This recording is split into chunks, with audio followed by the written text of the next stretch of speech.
Advice to Women by Eunice D'Souza. This poem is very important for your MA English, Gender Narrative paper and various other papers. So, शुरू करते हैं. Welcome to English Education Hub and पढ़ते हैं इस poem को line by line. Okay, so सबसे पहले बोलती हैं यूनिस डिसूजा कि keep cats if you want to learn to cope with the otherness of lovers, which mean कि बिल्लियाँ पालो. ठीक है, अगर आपको डील करना सीखना है अदरनेस ऑफ लवर से तो आप बिल्लियाँ पालो. बिल्लियाँ क्यों? क्योंकि बिल्लियाँ जो है वो सिंबल है डिटैचमेंट का, सेल्फ रिजिलियंस का, सेल्फ रिलायंस का. ठीक है, वो खुद में सेल्फ सफिशिएंट है, खुद में आत्मनिर्भर है, इमोशनली वो डिटेच्ड है, इतनी ज़्यादा लगाव नहीं रखती जैसे कुत्ते या बाकी जानवर रखते हैं. तो उन्होंने बिल्लियों का एडवाइस की है कि बिल्लियाँ पालो अगर आपको सीखना है अदरनेस से डील करना.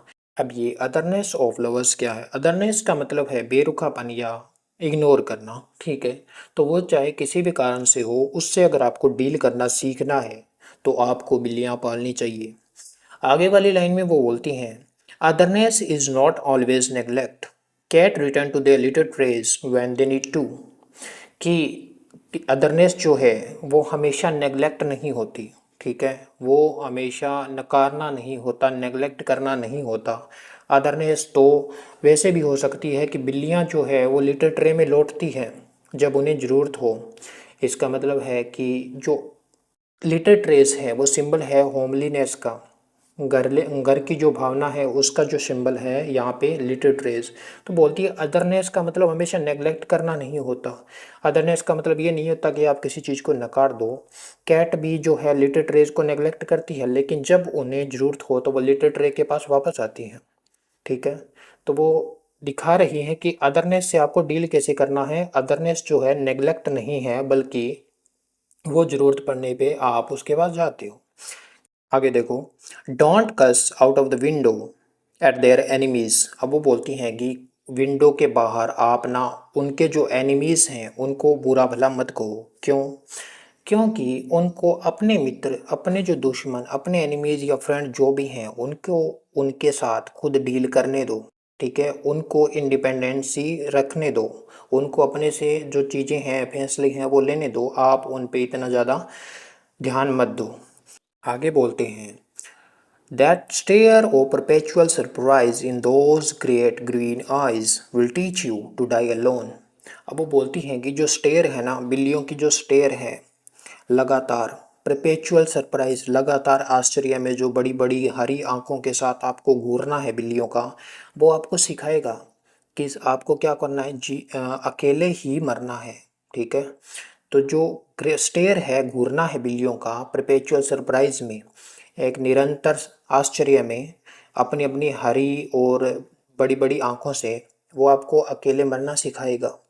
दैट मीन कि जो बिल्लियां हैं वो इंडिपेंडेंट है और वो बताती है कि इमोशनली चाहे कितना भी कनेक्ट कुछ भी कर लें लेकिन उनको अकेले मरना है. तो वो सरप्राइज ऐसे देख रही है कि आपको वो मानो सिखा रही है कि आपको अकेले ही मरना. अब यहाँ पे मरने से मतलब जो है वो लिटरल नहीं है कि आपने सोचा कि लिटरली मरने की बात हो रही है. नहीं, यार डाई अलोन का मतलब है कि आपको इमोशनली डिटैच्ड रहना है, इमोशनली इंडिपेंडेंट रहना है.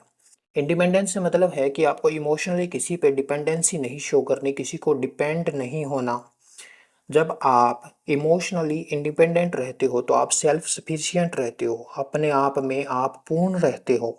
तो वो आपको बिल्लियाँ सिखा देंगी.